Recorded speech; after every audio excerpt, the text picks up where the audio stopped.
Halo guys, selamat datang kembali di channel Bro View. Bagaimana kabar kalian semua? Semoga dalam keadaan sehat selalu dan diberi kelancaran dalam segala aktivitasnya. Masih bersama saya Stephen yang akan menjelaskan alur cerita filmnya. Kali ini kita akan menjelaskan alur cerita film yang berjudul Shinjuku Incident. Film ini menceritakan tentang sekumpulan imigran penduduk Cina yang berhadapan dengan organisasi kriminal di Jepang. Tanpa terlalu banyak baceprot, langsung saja sebelum masuk ke ceritanya seperti biasa siapkan apa? Ya tentunya Kopai dan Udbray untuk menemani kalian dalam menonton alur cerita film ini. Dan sekarang kita masuk intro.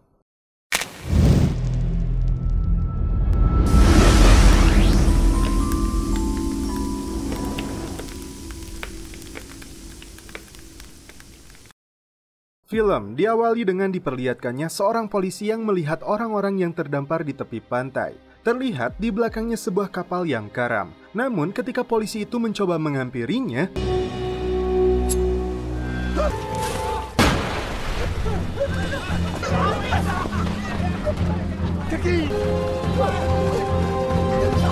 di dermaga kapal terlihat aktor utama dalam film ini, dia bernama Taito. Dia sedang mencuri pakaian, tak lupa juga dengan sepatunya.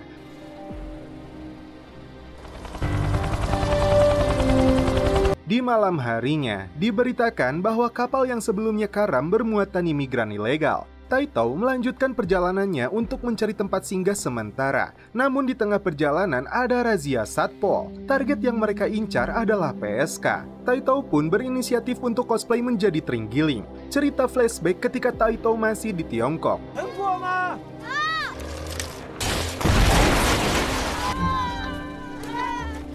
Ada salah satu ibu-ibu yang mempunyai tanda vaksin di lengannya. Karena hal itu, dia dianggap sebagai anak yatim Jepang. Warga di sana mendoktrin ibu itu agar mengakui mereka sebagai anaknya dengan tujuan bisa masuk ke Jepang. Ternyata pada saat itu Taito mempunyai doi yang bernama Shiu Shiu. Shiu Shiu meminta izin untuk pergi ke Jepang dan akan kembali setelah mendapat uang. Singkat cerita, Shiu Shiu sudah pergi ke Jepang. Taito menelepon sahabatnya yang bernama Ji, namun hanya kabar buruk yang dia terima. Nah, itulah alasan Taito pergi ke Jepang. Dia pun akhirnya menemui sahabatnya Ji. Di sana terdapat beberapa orang yang berasal dari Tiongkok juga. Saat diperkenalkan oleh Ji, Taito tidak peduli dan langsung menyantap makanan yang ada di sana.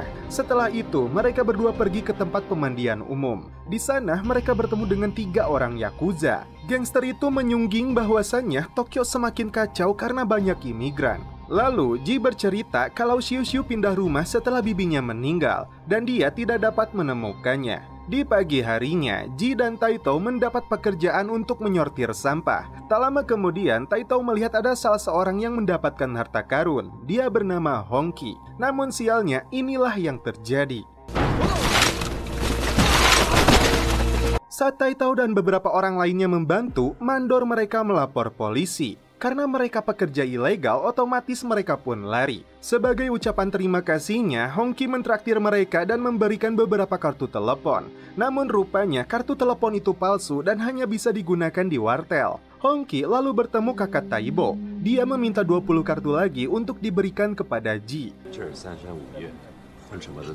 Scene berpindah ke markas Sanwakai, yaitu tempat penguasa distrik gangster Yakuza. Di sana sedang diadakan upacara pemakaman ketua gangster Yakuza yang bernama Iwai Dajiro. Semua pemimpin Yakuza hadir di sini. Pasalnya akan diadakan pemilihan ketua Yakuza yang baru. Dan hasilnya Togawa Taro 2 suara dan Muranishi Koichi 5 suara. Alhasil Muranishi Koichi lah yang terpilih menjadi ketua gangster Yakuza yang baru. Namun sepertinya Togawa Taro tidak menerima hasil keputusan tersebut. Dalam tradisi pengangkatan ketua baru, Muranishi ditemani wakilnya yang bernama Eguchi Toshinari. Namun tak diduga, ternyata Shiu Shiu berada di sana. Ada urusan apa dia di sana? Kita lanjut. Di sebuah tempat, seorang inspektur polisi bernama Kitano dipanggil oleh rekannya Kurata karena adanya pengaduan warga berkaitan dengan imigran ilegal. Terlihat di sana, Taito dan Ji sedang melakukan pekerjaan. Namun mereka tidak sadar bahwa bau cubluk sangat menyengat di sana, hingga akhirnya mereka terciduk oleh polisi. Mereka mencoba lari, namun apa daya mereka sudah terkepung. Kitano menginterogasi mereka semua. Terungkap mereka dibayar sangat murah. Ketika salah seorang dari mereka diborgol, Hongki berteriak untuk lari. Kitano pun mengejarnya. Namun pada saat menuruni tangga, Kitano Soledad hingga terbawa arus solokan. Rupanya Kitano tidak bisa berenang dan Taito mencoba membantunya.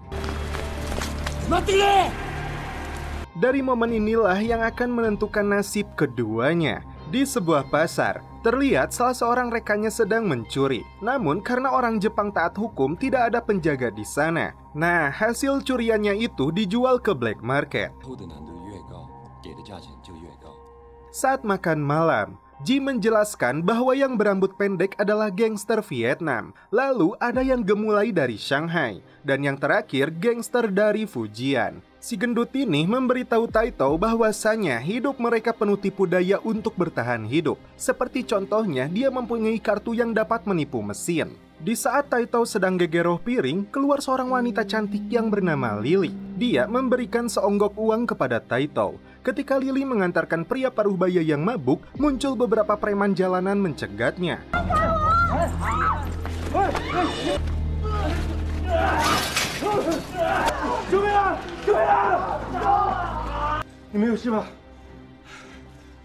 Setelah apa yang dilakukan oleh Taito tadi, Lily memberinya uang sebagai bentuk terima kasih. Namun karena bantuan Taito tulus, dia menolaknya dan mengembalikan semua uang yang diberikan Lily. Lily mengungkapkan bahwa dia adalah pemilik bar ini. Dengan tujuan jikalau seseorang merasa kesepian dan gundah, datanglah ke tempat ini. Hanyut dalam suasana, mereka mengobrol lebih dalam. Lily berkata, seorang pria yang baik justru menyukai wanita yang tidak baik. Oke, kita lihat bagaimana ceritanya. Scene berpindah ke beberapa polisi yang sedang bentrok dengan anggota Yakuza. Aksi bentrokan itu terkait dengan penolakan RUU anti-Yakuza. Scene berpindah ke Eguchi. Dia memerintahkan seluruh anggotanya untuk membakar semua dokumen dan menghentikan seluruh operasi. Perintah terakhir, jangan ada yang memakai kekerasan agar polisi tidak punya alasan untuk menangkap mereka. Lalu, Eguchi bertemu dengan ketua untuk melakukan perubahan radikal. Namun tidak semudah itu, karena dalam membuat keputusan, sang ketua harus mempertimbangkan aliansi lainnya. Scene berpindah ke sebuah bar bernama Kabukicho. Terlihat Eguchi bersama istrinya masuk ke dalam. Ji mengatakan bahwa orang yang berbaju merah adalah pemimpin gangster Taiwan. Dia juga adalah orang yang paling kejam di Shinjuku. Namun Taito terkejut ternyata ada Xiu Xiu di sana. Dan Xiu Xiu ternyata adalah istri Eguchi. Di luar bar mereka saling menatap seolah merasakan getaran cinta yang kekerenyedan di hatinya.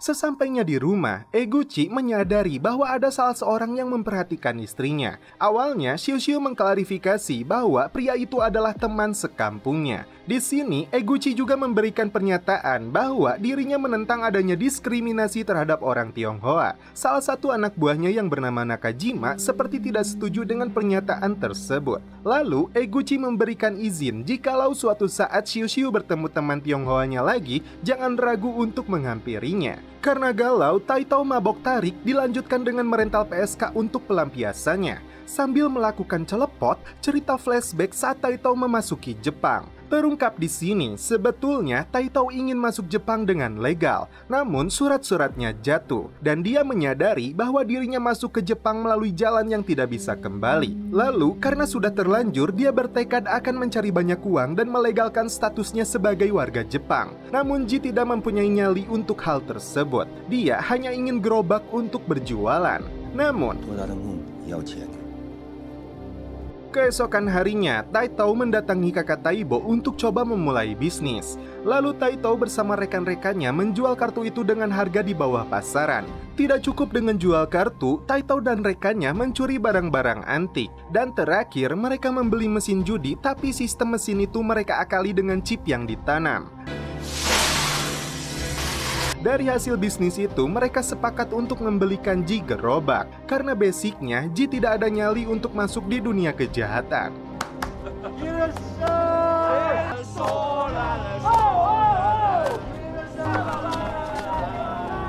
Di black market, tidak sengaja Taito bertemu lagi dengan Lily. Dia memberikan Lily sebuah tas branded.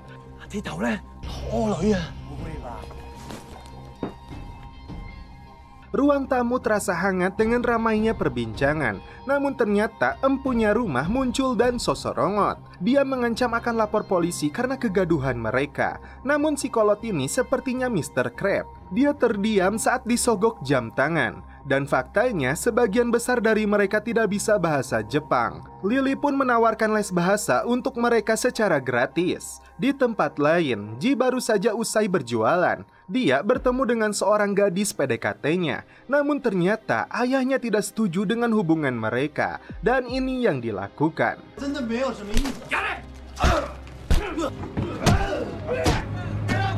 Setelah aksi pengeroyokan itu, sambil memegang lukanya, dia berkata kepada Taito bahwa Paman Tak memukulinya. Ternyata Paman Tak dibackingi oleh Yakuza. Namun hal itu tidak menciutkan nyali seorang Taito. Dia bersama Hongki mendatangi Paman Tak.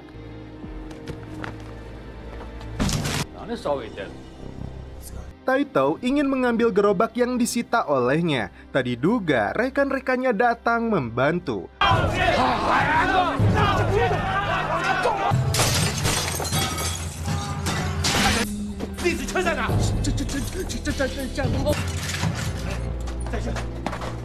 Ketika akan membawa gerobaknya, Taito kembali bertemu dengan Kitano. Namun di sini Kitano bukan ingin menangkapnya. Dia ingin berterima kasih kepada Taito karena telah menyelamatkan nyawanya. Dia memberikan kartu nama dan membebaskan Taito.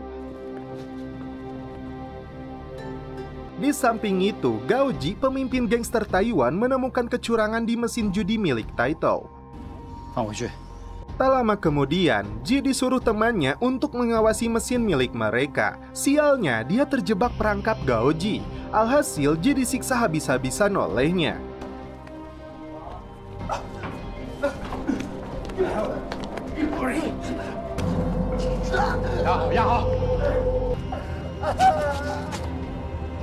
Hoki yang melihat itu melaporkan kepada Taito. Sadisnya, dia menggoreng garing tangan si Ji. Taito yang datang ke sana tidak bisa berbuat banyak karena gangster Taiwan itu membawa senjata tajam. Selanjutnya, ini yang dilakukan Gaoji.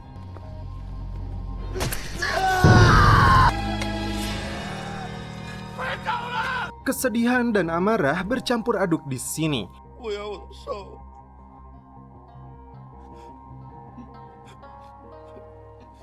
Gimik wajahnya seketika berubah yang menandakan balas dendam adalah mutlak. Taito menyusup ke markas geng Taiwan. Tak diduga di sana ada anak dari pemimpin klan Togawa. Dia melakukan negosiasi dengan Gaoji. Membunuh Eguchi, maka bar Kabukicho akan menjadi miliknya. Saat Gaoji sendirian, Taito sempat ingin membunuhnya, tapi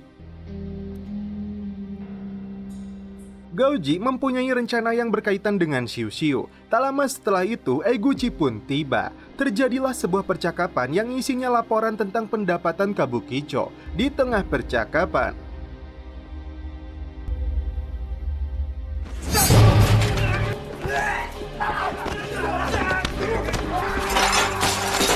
saat Eguchi terjatuh, dia melihat Taito yang sedang cosplay jadi berit. Dan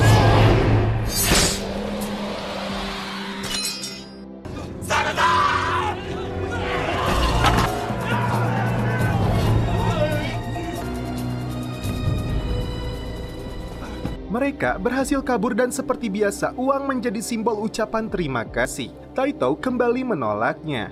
Dia pun dibawa ke rumah Eguchi. Xiu-Xiu terkejut karena melihat Taito. Rasa rindu, gelisah, gengsi bercampur aduk jadi seblak. Hadeh. Semakin bergejolak ketika anak Xiu-Xiu muncul. Dia bernama Ayako. Alasia boy.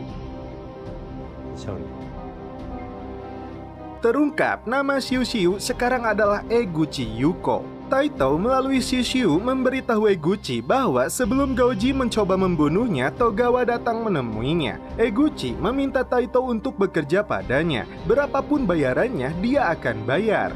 Namun lagi-lagi Taito menolaknya. Sebelum pergi, Taito mengatakan, faktanya, Eguchi tahu bahwa Taito adalah mantannya. Ketua dan semua pemimpin cabang berkumpul di sini. Terjadi percekcokan di antara mereka. Dari pihak Eguchi, Nakajima berpendapat untuk mengeluarkan Togawa Taro. Dari pihak Togawa, anak Togawa menentangnya. Namun sang ketua menengahi mereka karena Sanwakai bisa kuat karena persatuan. Dia tidak setuju dengan adanya pengeluaran anggota, dan ketua tidak punya alasan bahwa Togawa Taro berniat membunuhnya. Kesempatan itu dimanfaatkan Togawa untuk menuduh klan lain dan akan menyelidikinya. Eguchi tidak bisa berbuat apa-apa.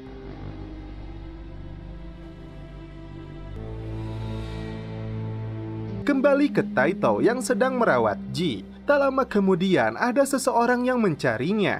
Ternyata Eguchi datang ke sana memberikan pekerjaan untuk Taito. Dia ingin Taito membunuh pemimpin Togawa Gumi dan ketua Yakuza yaitu Muranishi. Taito menyetujuinya dengan syarat. Pertama, dia ingin mendapat status legal di Jepang. Yang kedua, dia ingin wilayah geng Taiwan yaitu Shinjuku menjadi miliknya. Eguchi pun sepakat dan langsung memberinya senjata. Dan kita lihat aksinya.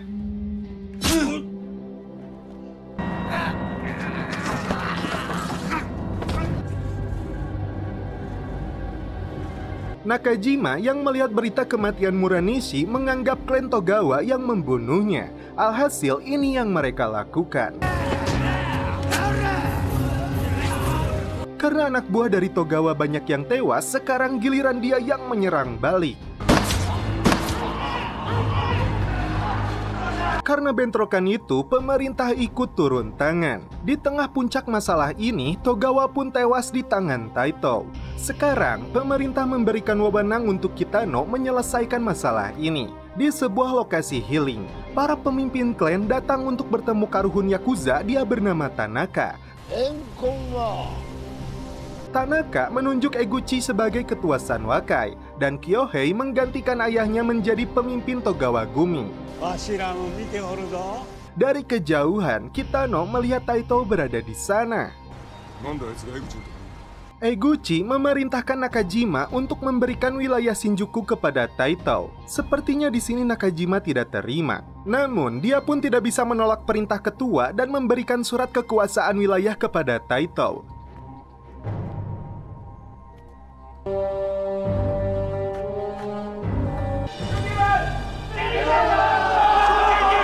Setelah diresmikannya Shinjuku di bawah pengelolaan Taito, Eguchi memberi hadiah kepadanya. Bahkan para pebisnis menghampiri Taito untuk membayar uang perlindungan. Karena itu sudah menjadi aturan main ketika ada penguasa baru. Dan pesan dari para pebisnis ini, jangan sampai ada anak muda menjual narkoboy di jalanan. Ji yang masih punya dendam karena kehilangan tangannya, dia meluapkan emosinya terhadap Paman Tak. Mental Ji masih belum pulih. Terlebih, dia mempunyai ambisi untuk balas dendam. Ketika semua orang merayakan pesta, Ji lebih memilih menyendiri. Di sini, Taito buka suara bahwasannya hal yang mereka raih caranya tidak benar. Sehingga pencapaian ini tidak menjamin untuk jangka panjang. Dia berinisiatif membuka perseroan dan menjalankan usaha yang legal. Mereka semua pun setuju dengan rencana Taito. Dan di sini, Taito membagi pekerjaan untuk mereka. Ji sebagai penanggung jawab untuk mencarikan pekerjaan pendatang baru. Bocah Hong Kong sebagai penanggung jawab keseluruhan wilayah. Taibo dan Hu sebagai pembantu umum.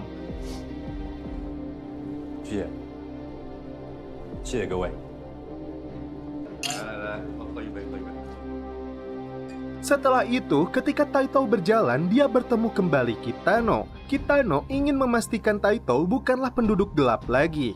Dan dia berharap Taito menjadi orang yang baik. Jika tidak, dia akan menangkapnya secara langsung. Lalu, Taito dan Lily meresmikan salah satu usahanya.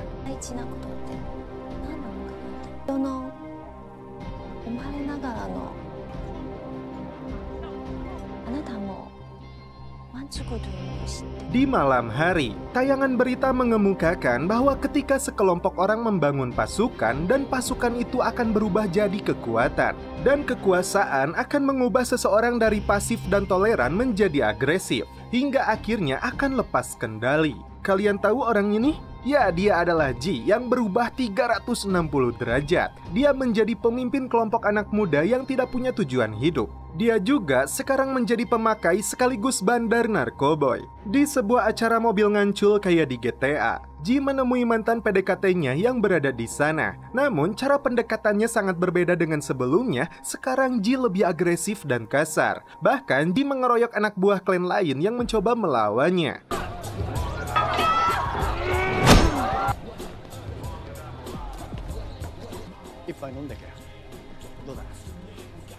Karena hal tersebut, Karuhun Yakuza mulai tidak terima dengan kebijakan Eguchi. Dia menelepon Eguchi dan berkata, jangan biarkan mereka membangun kekuatan, bahkan sampai melukai anggota sendiri. Eguchi yang ambisius membalas bahwa dia sengaja melakukan itu untuk menyingkirkan Kyohei. Ambisinya itu justru akan menjadi senjata makan tuan untuk Eguchi. Dan inilah akibatnya.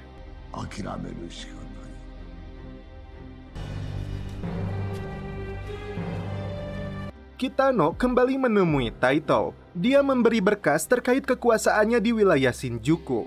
Lebih parahnya lagi, Kitano mengetahui adanya perdagangan narkoboy. Terungkap, Ji bekerja sama dengan Eguchi. Taito akan menghentikannya, namun dengan satu syarat. Kitano tidak boleh menangkap orang-orangnya. Kitano pun mengajukan syarat jika Taito mempunyai bukti yang memberatkan Eguchi, dia akan menyetujuinya. Bahkan Kitano sudah mencium keterlibatan Taito dalam tewasnya Togawa Taro dan Muranishi. Lalu terlihat Ji yang bertemu dengan Eguchi. Ternyata Eguchi tertarik kerjasama dengan Ji karena anak buahnya banyak. Keesokan harinya, Lily bertemu dan mengajak Taito untuk pergi ke suatu tempat yang dimana Taito dapat tidur di malam hari. Tak lama, Kitano muncul kembali dan ternyata Taito mengakui dirinya lah yang membunuh Togawa Taro dan Muranishi. Itu bertujuan agar Eguchi dipenjara dan Shiushu bisa kembali ke pangkuannya. Tidak ada kepastian, Lily pun melakukan ini.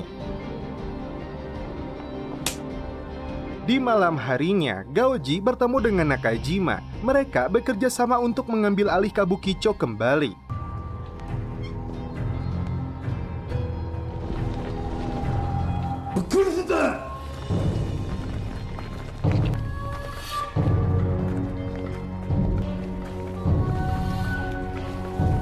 Saat mereka akan melakukan penyerangan, tiba-tiba sebuah mobil datang. Ternyata itu adalah Taito dan Kitano. Mereka berdua masuk ke dalam gedung itu. Anak buah Taito terkejut karena polisi datang bersamanya. Tak lama datang juga Ji dan Eguchi. Ji memberikan penjelasan dia bersama Eguchi karena Taito lah yang memulai. Menyinggung soal penjualan narkoboy, ternyata semua anak buah Taito terlibat. Disinilah keadaan semakin tidak karuan. Ditambah, Ji yang sebelumnya dirawat Taito dengan penuh kasih sayang, ternyata balasannya seperti ini. Dengarkan baik-baik fakta yang diberikan Ji.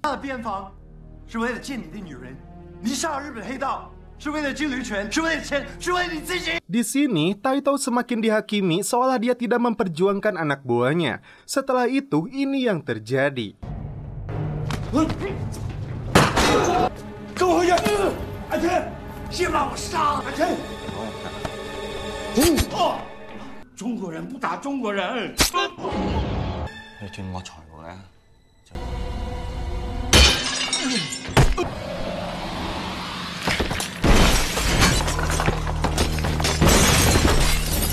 Dan inilah saatnya.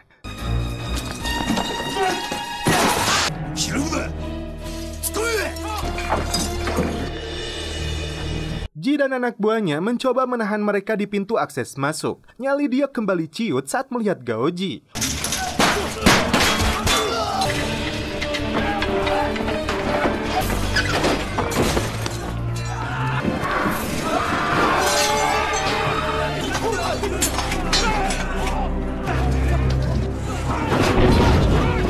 Mental Ji kembali down parah saat melihat keberingasan Gaoji. Di sisi lain, Eguchi mencoba bersembunyi, dan Taito menyuruh Ji untuk pergi. Namun, saat lampu padam, Eguchi melakukan hal yang belegug.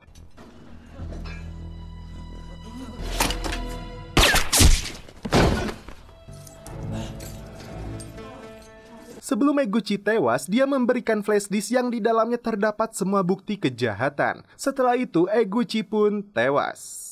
Karena hal itu, peperangan kembali terjadi.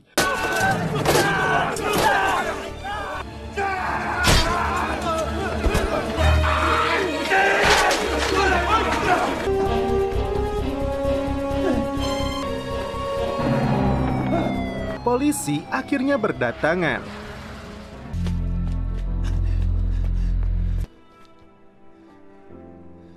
Dalam pelariannya, Taito tidak sengaja bertemu Ji yang sekarat. Hanya mengucapkan kalimat itu, dia pun tewas.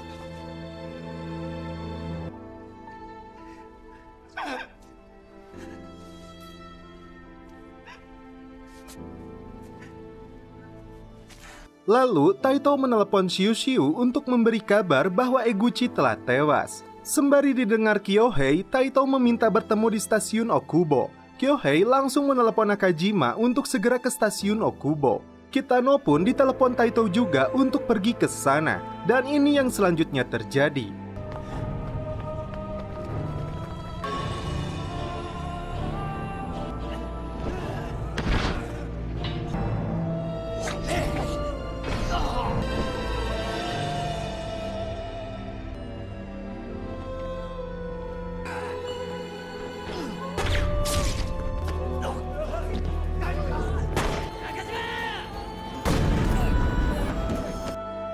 Nakajima pun tewas tertembak. Namun kemana Taito, Kitano mengikuti bercak darah yang mengarah ke suatu tempat.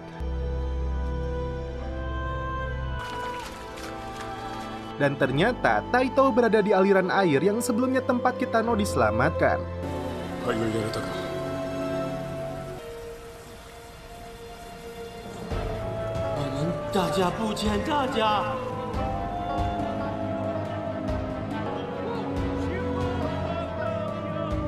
Dan setelah itu film pun berakhir.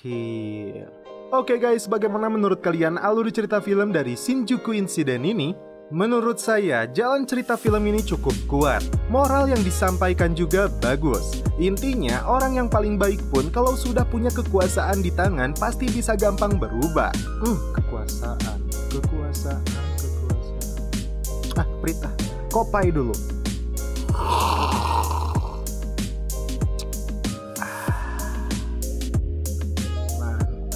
Oke guys, cukup sekian alur cerita film ini. Salam penutup seperti biasa dari kami. Mohon maaf bila ada kata-kata yang kurang berkenan di hati kalian. Mohon dimaafkan ya. Salam perfilman duniawi. Keep enjoy.